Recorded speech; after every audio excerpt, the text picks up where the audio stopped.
Có chưa đâu? Có phải là không vậy rồi à? Chứ ăn gà hết rồi chưa? Có rồi. Có của nước chua.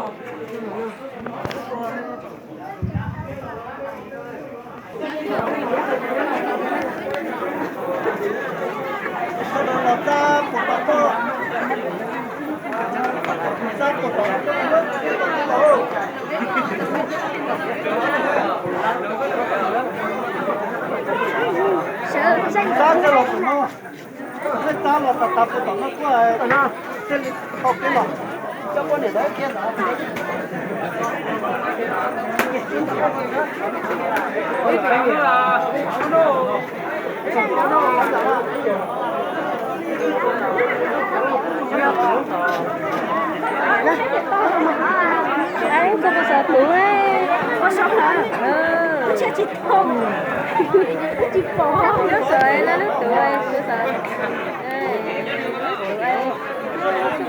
Nước tuổi. Ít đi chồng. Nó vô tâm nó tới luôn. Sai được đấy cả. Nó sai sụp tới chỉ bằng thì áp phân rồi. Tiếp tới chỉ bằng rồi. Đấy, tiếp tới tôi nhớ tôi để sợ ấy. Nói chưa? Để nhá để tôi công lo thế. Sẽ phải là tôi cái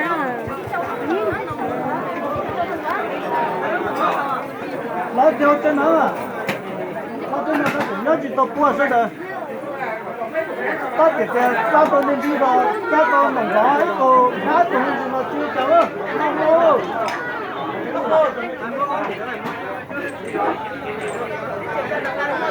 Cái gì vậy? Nói cho nó tao đâu.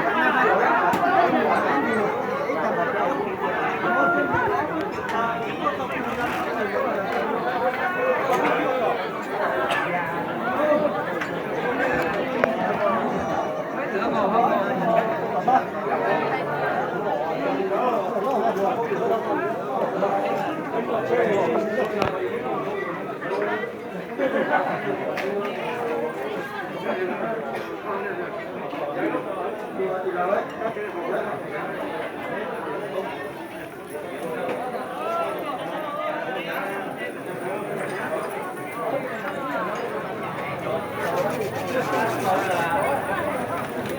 Ghiền Mì Gõ để không bỏ lỡ những video